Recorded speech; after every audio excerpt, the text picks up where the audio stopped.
Okay, good morning students. कल तक अपन ने पढ़ लिया था हाइड्राइड्स। हाइड्राइड्स की स्ट्रक्चर हम लोग चेक कर चुके थे। हाइड्राइड्स ये हम पढ़ रहे थे हाइड्राइड्स, ठीक है।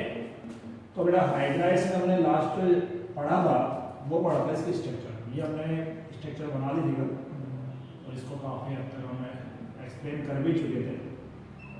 एक बार मैं जल्दी से इसकी समरी बता देता हूँ, फिर अपन आगे इसकी प्रॉपर्टीज को डिस्कस करेंगे। ओके, यहाँ मैंने बताया था कि जो भी चार ऑर्बिटल्स बने हैं ये सारे सारे कैसे संकृत कक्ष के, ठीक है। संकृत कक्ष है कौन से? sp3 hybrid, sp3 hybrid orbitals, ठीक। फिर मैंने कहा था कि इन चार sp3 हाइब्रिड ऑर्बिटल में प्रत्येक में जो नीचे तीन है जो बॉन्ड बनाएंगे, उन तीनों के बॉन्ड बनाने वाले ऑर्बिटल्स में सिंगल और ऊपर एक लोन पेयर प्रेजेंट होगा, लोन पेयर ऑफ इलेक्ट्रॉन्स जो बॉन्ड में पार्टिसिपेट नहीं होते। ये ऑर्बिटल हाइड्रोजन के 1s कक्षक के साथ क्या करने का? ओवरलैपिंग करने का। तो ओवरलैपिंग हो गई 1s sp3, ठीक है। और एक बात आ जाती है यहाँ डिसएच hydrogen 1s and sp3, this one hydrogen 1s and sp3। ये यहाँ तक हमने डिस्कशन कर लिया। अब आगे इसमें बात करें ऑर्बिटल डायग्राम में बॉन्ड स्ट्रक्चर अगर दिखाएं तो एक तो ये रह गया यहाँ पर, ये तो ऐसे शो कर दूंगा। बॉन्ड स्ट्रक्चर में हम क्या दिखा सकते हैं? पहला बॉन्ड इधर आ गया H, ठीक है ना। ये मैंने डार्क से या इसको कर दो प्लेनर कलर में, फिर ये मैंने डॉट दिखा दिया, डॉटेड है H H, और ये मैंने लिखा दिया डार्क। किस तरह से होगा पता है? देखो क्या क्या पोजीशन है।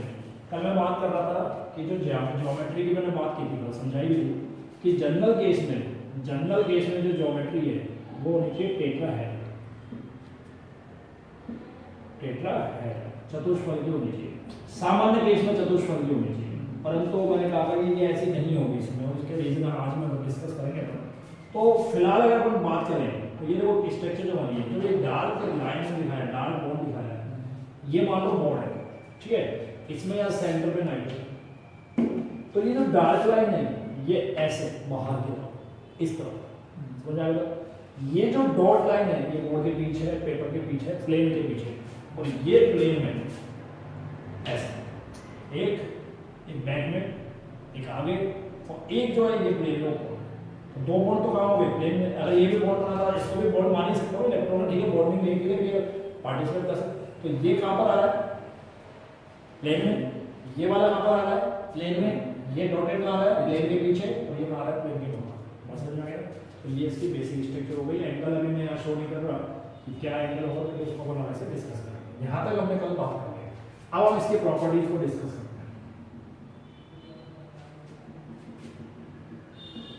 Properties of hydrides, properties of hydrides. देखो पहली प्रॉपर्टी तो बहुत जनरल है, सीधा आप मेमोराइज कर लो। विषैले होते हैं,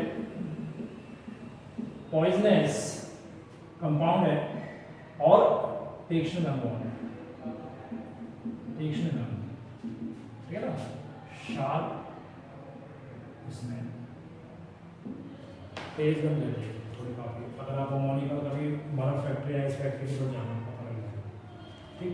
अमोनिया अपन काम की बात करते हैं। सबसे पहले इंपॉर्टेंट बॉन्ड एंगल, ये अपन पहले डिस्कस करेंगे। बंद बात समझे?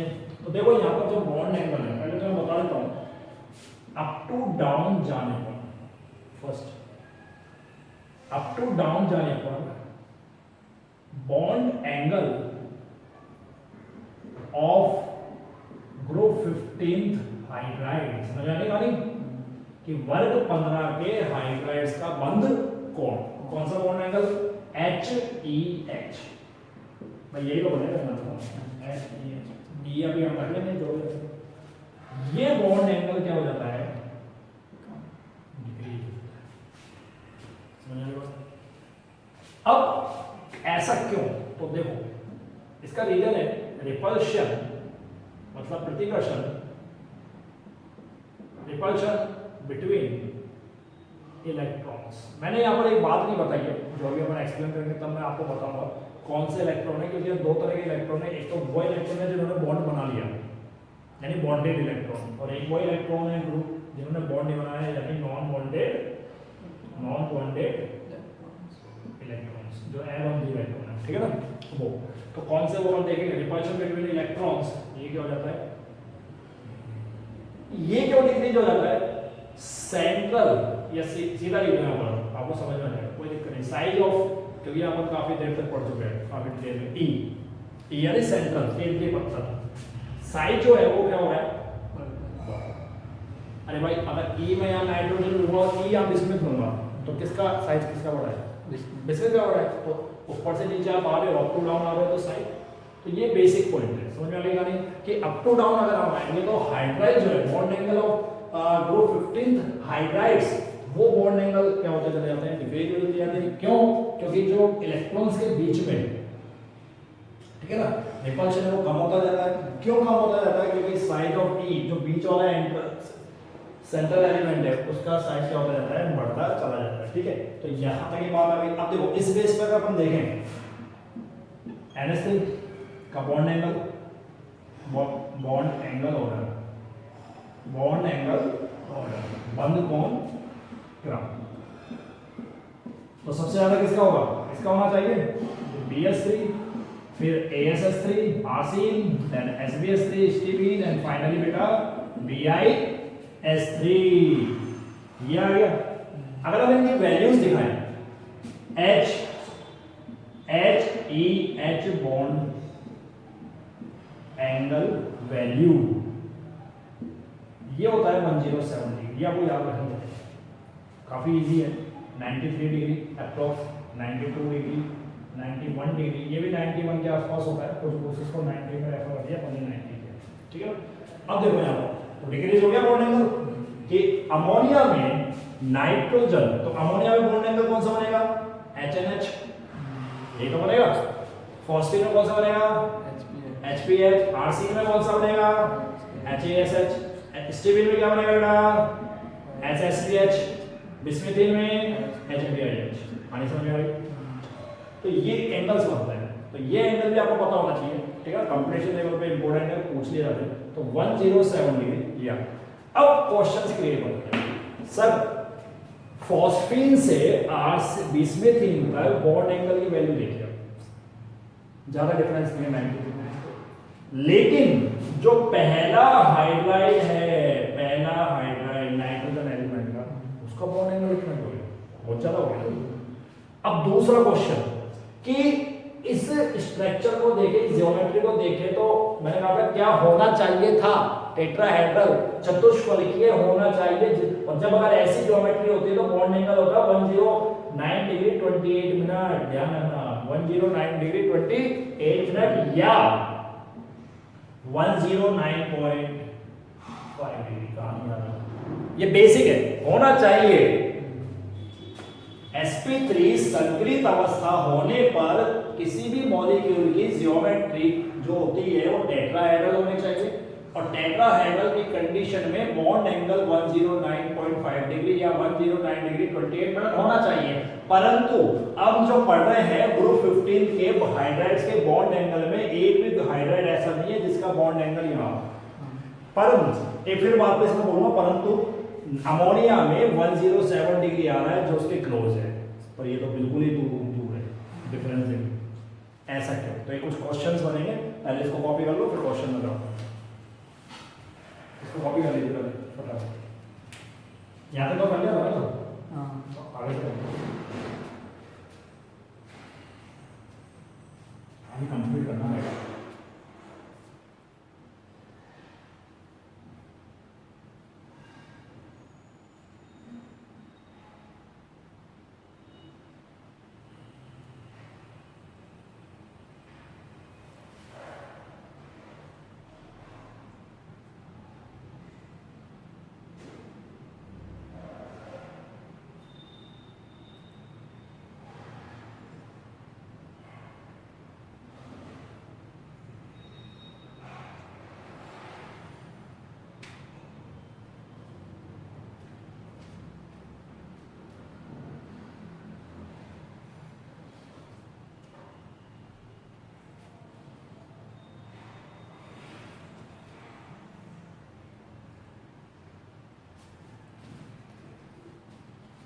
ये हो गया।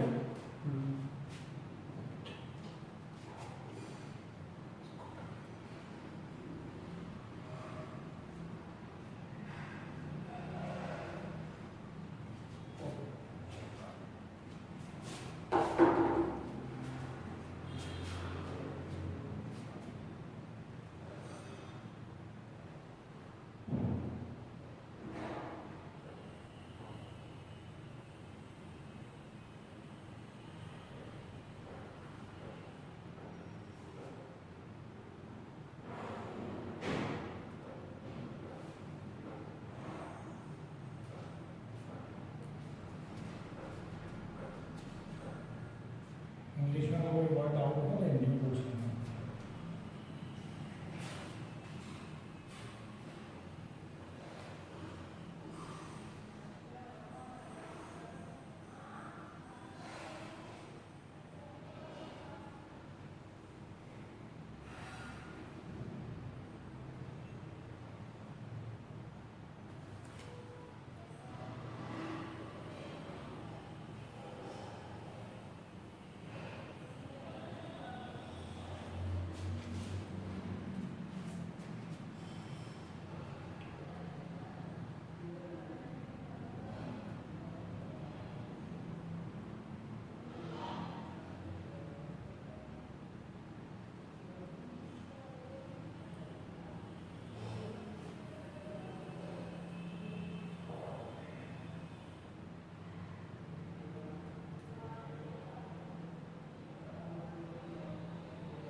अब हम डिस्कस कर रहे हैं, पहला पॉइंट जो मैंने बताया था कि ये जो हाइड्राइड्स बने इन सब में अगर अपन देखें, ठीक है ना, पहला पॉइंट मैं डिस्कस कर रहा हूँ कि जो वर्क 15 के हाइड्राइड्स हैं उनमें अमोनिया का जो बन रहा है मॉलिक्यूल उसमें HNS बॉन्ड एंगल है, वो बॉन्ड एंगल बाकी सारे हाइड्राइड्स के बॉन्ड एंगल से ज्यादा है ना, तो उसका रीजन पढ़ेंगे अधिक होने का कारण, वो अपन डिस्कस करेंगे, ठीक है ना। इसको नोट कर लो, फिर मैं इसको बताता हूँ। Reason of higher bond angle of NH3, that is at NH bond comparison then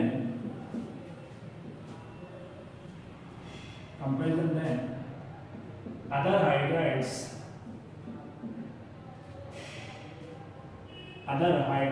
bond angle, other hydrides bond angles of group 15। तो हम यहाँ पर रीजन देख रहे हैं कि वर्ग 15 के हाइड्राइड्स में अमोनिया के बंध कोण के मान का अन्य हाइड्राइड्स के बंध कोण से अधिक होने का क्या कारण, reason of higher bond angle of NH3 that is HNS comparison then other hydrides bond angles of group 15। इसको अपन डिस्कस करेंगे, तो बहुत ज्यादा बात नहीं करेंगे। सबसे पहले बात तो पहला ये है कि small size of central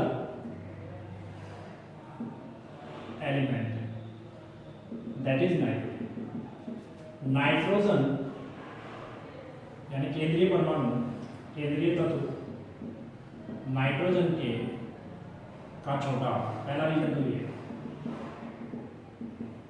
first point. Second reason है हायर या high electronegativity, high electro negativity, ठीक है बेटा, यानी उच्च विद्युत ऋणता, हाई इलेक्ट्रोनिगेटिविटी ऑफ नाइट्रोजन, ठीक है। देन अदर ग्रुप 50 एलिमेंट्स कि जो ग्रुप 15 के दूसरे एलिमेंट है, अदर एलिमेंट्स, उनकी तुलना में नाइट्रोजन की विद्युत ऋणता क्या है, ज्यादा है, साइज छोटा है, उनकी तुलना में नाइट्रोजन का साइज क्या है, छोटा है, ठीक है ना। चलो एक और लिखते हैं, डिस्टेंस बिटवीन, किसकी डिस्टेंस बताओ, क्या पढ़ रहे हैं हम, हाइड्रोजन डिस्कस करते हैं, तो डिस्टेंस किसकी तुलना में, सेंट्रल एटम और हाइड्रोजन की, distance between central element and hydrogen, ठीक है ना। यहाँ मैंने नाइट्रोजन लिख दिया इसलिए, यानी नाइट्रोजन, यहाँ पे नाइट्रोजन क्या होगा, central atom, nitrogen and hydrogen minimum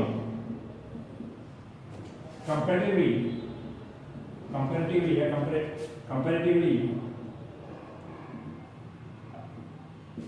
distance between other group 50 element and hydrogen, यानी N व H के मध्य दूरी अन्य वर्ग 15 के तत्वों व H के मध्य दूरी से क्या होती है, कम। इन तीनों को अपन बात करें कि साइज छोटा, ये कंडीशन आ गई, ये कंडीशन आ गई, एक कंडीशन और है, लेकिन पहले हम इसको कॉपी कर लेते हैं तीनों को, तो फिर मैं वो कंडीशन बाद में बताऊंगा, पहले इसको समझाएंगे। जल्दी से इसको कॉपी कर लो।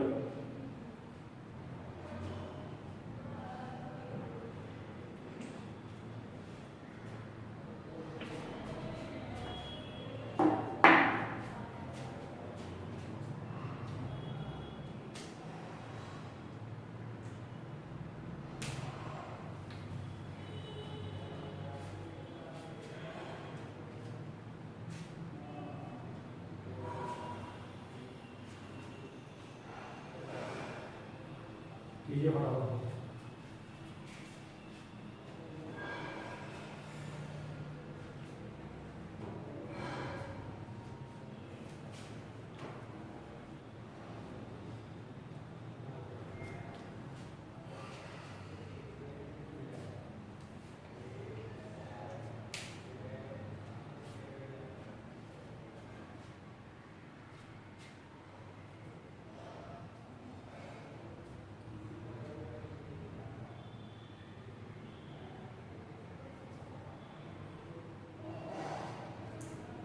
ओके, अब देखो आगे बात ये आती है कि हम इनको एक्सप्लेन करेंगे। ये ई आ गया बेटा, ठीक है, और ये लॉन्ग पेयर हो गया, this is long pair of electron, और ये मैं बता देता हूँ, ये तो पढ़ा है आपने, ये तो डिस्कस कर रहे हैं है ना, इस एंगल को तो डिस्कस कर रहे हैं, इस एंगल को डिस्कस कर रहे हैं। तो देखो अगर ये E क्या है, सारी कहानी किस पे चल रही है, नाइट्रोजन पर। अगर ये E N है तो N का साइज क्या होगा, मैंने ये ले लिया, सपोज करो दिस इज N, क्या ये नाइट्रोजन है, ये नाइट्रोजन है, ठीक है ना, दिस इज नाइट्रोजन, इसको मान लेना, यहाँ पे भी जगह नहीं मिलेगी। मैं आगे लेता हूँ, ये थोड़ा सा बड़ा साइज किसका हो गया, फास्फोरस, ये थोड़ा और बड़ा लिया आर्सेनिक, थोड़ा और बड़ा लिया और ग्रुप के अकॉर्डिंग नियम अनुसार सबसे बड़ा डिस्प्ले। अब देखना है लॉन्ग पेयर सब पर है अकॉर्डिंग टू स्ट्रक्चर, वो तो रह रहे हैं। अब बात आती है, ये हो गया नाइट्रोजन 1 2 और ये H, इसी को दिखा रहा हूं इस नोट में, फिर 1 2 H, फिर 1 2 H, यहां तक की कहानी समझ आ गई। अब ये आ गया फास्फोरस, साइज बड़ा है तो हाइड्रोजन थोड़ा दूर चला जाएगा, सेम में आ गया, बस में आ रही होगा। फिर ये क्या आ गया, आर्सेनिक थोड़ा और बड़ा हो गया साइज। अब देखो इसकी डिस्टेंस बढ़ जाएगी, इसकी डिस्टेंस और बढ़ जाएगी, ठीक है, और इसकी डिस्टेंस और साफ दिख जाएगा। अब ये और बड़ा हो गया इनकी बनी, तो इसका जो बीच सेंटर है वहां से ये डिस्टेंस और बढ़ जाएगी, ये डिस्टेंस और बढ़ जाएगी, और ये डिस्टेंस, और ये तो खैर होना ही है। देखो कहाँ लोन पे और फिर इतना बड़ा साइज, फिर ये अलग आ गया। दिस वन, दिस वन, समझ में आ गई। अब सुनिए, ये जो आपका NH3 है,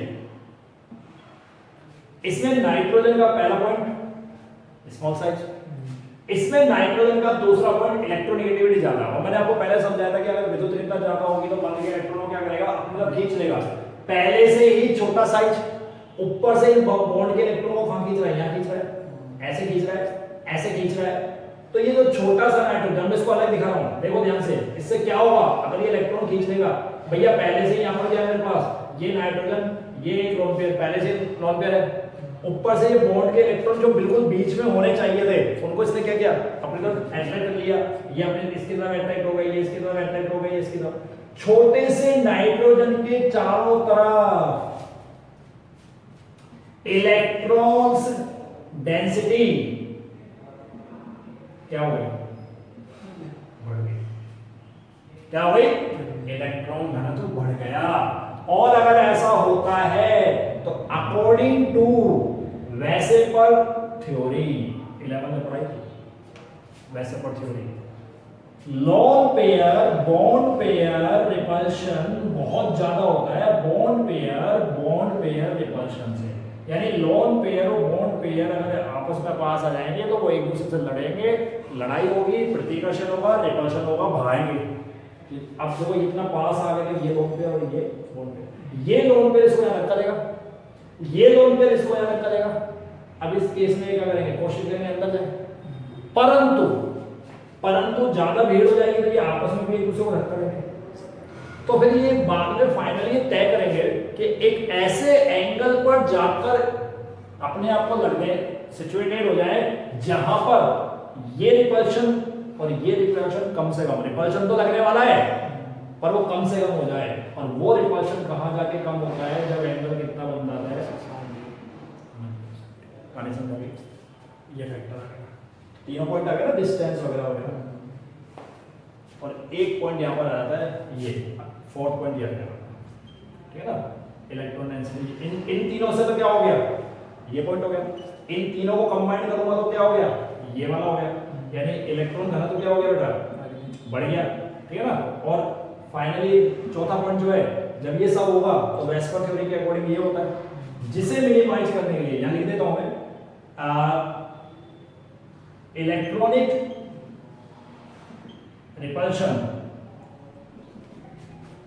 रिपल्शन यानी इलेक्ट्रॉन के मध्य क्या करना बेटा, प्रतिकर्षण कम करने हेतु, ठीक है ना, बॉन्ड एंगल इंक्रीज होता है तथा 107 डिग्री तक सिचुएटेड हो जाता है। फिर एक क्वेश्चन और आना चाहिए दिमाग में, वो मैं बताऊंगा क्या आना चाहिए, ठीक है ना, बात समझ आ गई। बाकी में ऐसी कोई कंडीशन नहीं, ना तो इनकी विद्युत ज्यादा है, ना ये इलेक्ट्रॉन खींचेंगे, ना इनके चारों तरफ क्या होगा, ना इनके चारों तरफ इलेक्ट्रॉन डेंसिटी बढ़ेगी, ना वेस्पर थ्योरी के अकॉर्डिंग ये रिपल्शन, इसमें रिपल्शन सबसे कम होता है, सबसे कम होता है तो वहां पर कोई दिक्कत ही नहीं आएगी, ठीक है ना, तो वो लड़ेंगे नहीं, आराम से बॉन्ड पास आ जाएगा, मजा आएगा ना सारी सिचुएशन, नो प्रॉब्लम।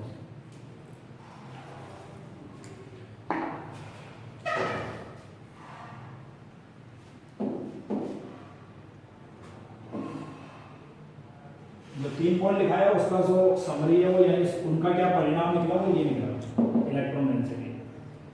ये तुम्हारी इच्छा है, देख लेना दोबारा।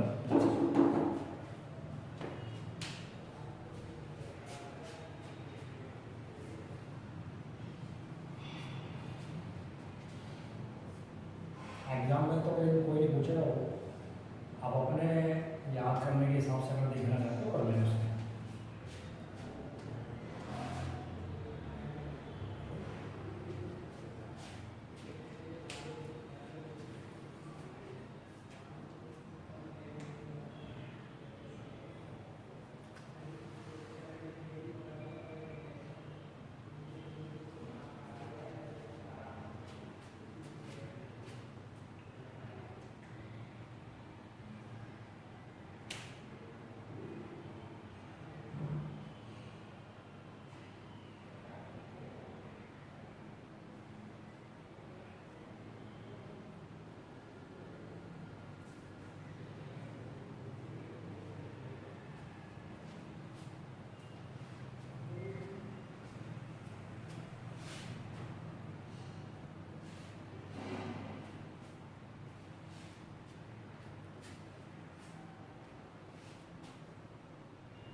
ओके, इसमें आगे लिखो पहले कर लो, फिर 2 लाइन निकाल लेते हैं।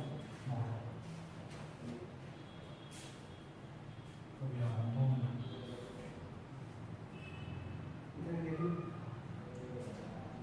ऐसे बोल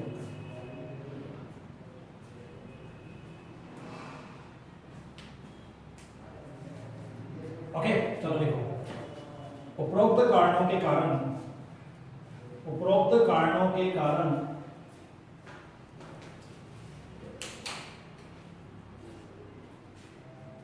अमोनिया में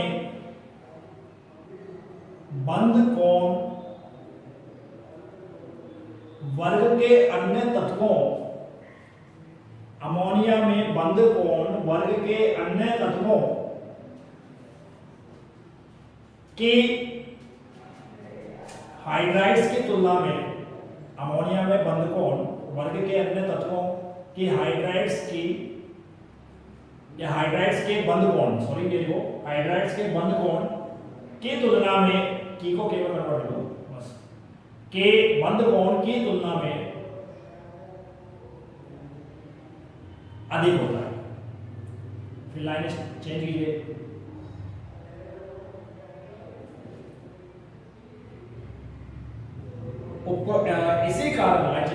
इसी कारण अमोनिया में बंध कोण का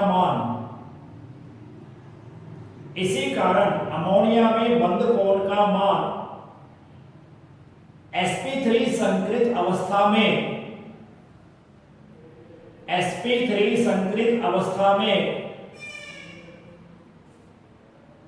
पाए जाने वाले बंध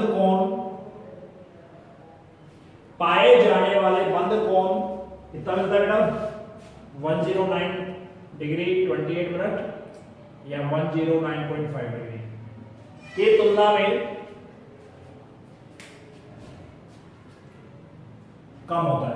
देखो दोनों बात मैंने लिखा है, हाइड्राइड्स में कंपेयर करोगे तो क्यों होगा, और अगर उसमें कंपेयर करोगे कि सर चतुष्फलकीय होता है sp3 संकेत में और उसका एंगल होता है 109.5 डिग्री, तो फिर ये कम क्यों है? हाइड्राइड में जाना तो ये कम क्यों है? तो उसका रीजन भी यही है, ऊपर लोन पे रहना तो इसको मैंने कहा आगे नहीं बढ़, ये जाएगा तो मैंने आपको बता दिया ये जाना है भाई, ये खींचना चाहिए आराम से और ऊपर वाला नीचे रखा दे देगा लोन पे, ठीक है ना, वो प्रतिकर्ष जाना, ये सारा फैक्टर। तो ये कुछ बॉन्ड एंगल्स की बात हुई। एक पॉइंट और डिस्कस कर लेते हैं आज इसका, फिर आगे की डिस्कशन बाद में देखेंगे। पहले अपन डिस्कशन कर लेते हैं इसकी अब चाहे वो सॉरी तापीय स्थायित्व, थर्मल स्टेबिलिटी। देखो थर्मल स्टेबिलिटी वर्ड का मतलब ये है, इस कंसेप्ट का मतलब ये है कि कोई भी अणु टेम्परेचर देने पर कितनी जल्दी टूट जाए और नहीं टूटे। जो ज्यादा देर तक रुक जाएगा, जल्दी से नहीं टूटेगा, इसका मतलब ज्यादा स्थायी, थर्मली ज्यादा स्टेबल। और जो जल्दी से टूट गया कम टेम्परेचर पर, तो थर्मली कम स्टेबल है। ठीक है ना, स्टेबल दोनों होते हैं, कोई कम कोई ज्यादा। ठीक, तो यहाँ पर सीधा अपन ज्यादा फालतू बात नहीं करेंगे, काम की बात करते हैं। तो सीधा मैं क्रम की बात कर रहा हूँ। NH3 सबसे ज्यादा स्टेबल होता है, NPH3। जैसे जैसे अप टू डाउन आप जाओगे वर्ग में ऊपर से नीचे, हाइड्राइड्स की स्टेबिलिटी क्या होती चली जाएगी, कौन सी तापीय क्या होती जाएगी बेटा, कम होती जाएगी। ऐसे यानी स्टेबिलिटी, थर्मल स्टेबिलिटी ऑर्डर क्या हो रहा है, कम हो रहा है। इसको ऐसे भी लिखो। अब इसके पीछे भी रीजन होता है, क्या कारण है, वो रीजन केंद्रीय परमाणु, ये जो अपन बात कर रहे हैं, इनके बीच की डिस्टेंस बढ़ जाएगी, डिस्टेंस बढ़ जाएगी के आकार में वर्ग में ऊपर से नीचे आने पर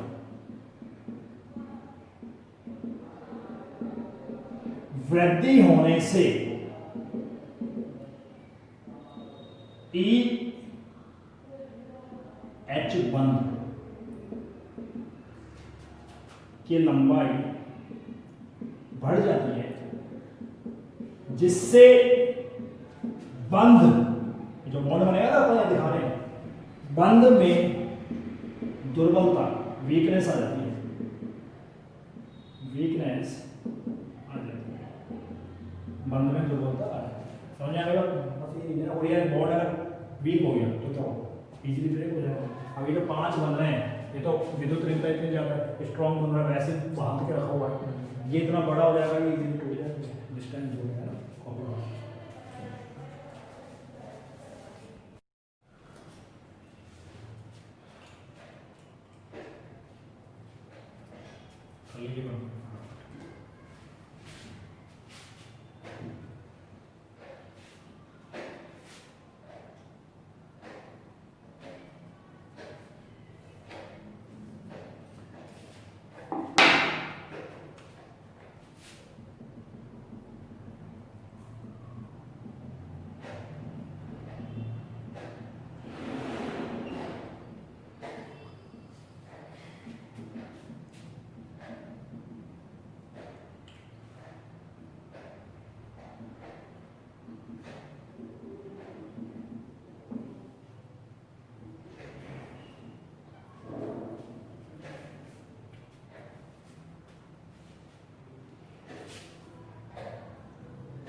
पढ़ते रहो ना, थोड़ा थोड़ा डेली देखो है ना, 1 घंटा आधा घंटा भी टाइम है, बाद में जब प्रॉपर हो जाएंगे तो फिर टाइम नहीं मिलेगा एकदम से।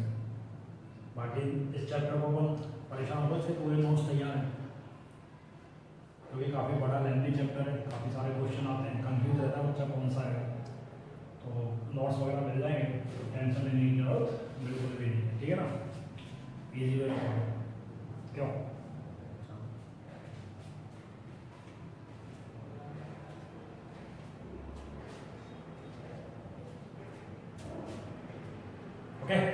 एक पॉइंट और डिस्कस कर लेते हैं।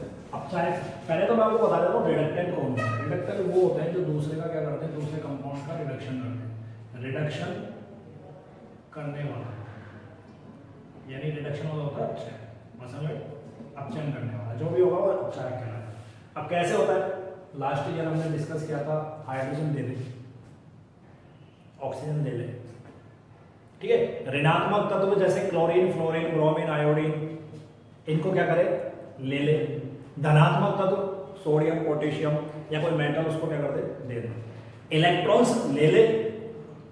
ये सब कंडीशन क्या होती है, किसकी होती है, अपचायक। लेकिन खैर हमारे केस में अपन यहाँ इतना डिस्कस नहीं करने वाले, क्योंकि जो क्वेश्चन आता है वो सीधे आता है कि क्रम क्या है और क्यों है। तो मैं बता देता हूँ, वर्ग 15 के हाइड्राइड्स के लिए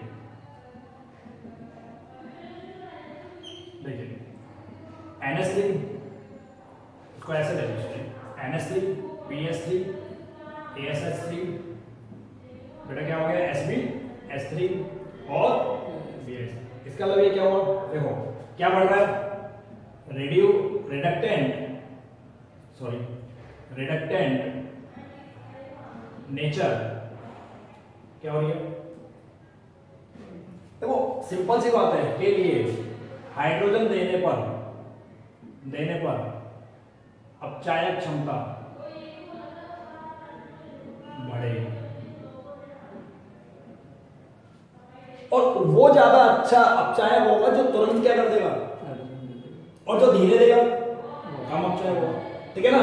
तो यहाँ पर ध्यान क्या रखना है, वर्ग हाइड्राइड्स में हम इससे मैंने भी 3-4 पॉइंट बोले थे, ऑक्सीजन, नेगेटिव एलिमेंट, इलेक्ट्रॉन, उन सब में से वर्ग 15 के हाइड्राइड के लिए हम इसको किसके बेस पे डिस्कस कर रहे हैं, हाइड्रोजन के बेस पर डिस्कस कर रहे हैं। और जो हाइड्राइड जल्दी हाइड्रोजन दे देगा वो अच्छा अपचायक होगा, जो हाइड्राइड धीरे या कम कंडीशन में वो देगा, इजीली नहीं दे पाएगा, वो क्या होगा, वीक हाइड्राइड होगा। और अभी आपने पढ़ा है कि यहाँ पर स्टेबल कौन है, सबसे ज्यादा स्टेबल कौन है, सबसे ज्यादा मजबूत कौन है, अमोनिया मजबूत है, ठीक है। अमोनिया अगर मजबूत है तो क्या वो आसानी से हाइड्रोजन दे देगा, नहीं देगा। अगर नहीं देगा तो उसकी अपचायक क्षमता, रिड्यूसिंग नेचर क्या हो जाएगा, कम हो जाएगा। इजीली कौन देगा, रीजन क्या है, अगर इसी रीजन को मैं आगे लिख दूं, ये सेम रीजन चल रहा है, इसी में मैं लिख दूं परिणाम स्वरूप हाइड्रोजन आसानी से त्याग दिया जाता है, समझ में आ गई बात, हाइड्रोजन आसानी से, कंसेप्ट पूरा ही आ जाएगा। तो इसका जब रीजन आएगा, रिडक्टेंट नेचर बढ़ रही है, क्यों बढ़ रही है, H देने की क्षमता, capacity of releasing hydrogen atom, ये क्या हो जाती है, बढ़ती है ना, ये बढ़ जाती है, इंक्रीज हो जाती है, समझ में आएगा। और बेसिकली जब क्वेश्चन पूछता है और उसका रीजन ये आ गया, अंडरस्टैंड। चलिए तो यहाँ तक आज के लिए काफी है, उसके बाद एक दो प्रॉपर्टी जो है वो बाद में डिस्कस करेंगे, ठीक है ना। आप इसको कॉपी कर लें और पढ़ें इसको, बंद हो।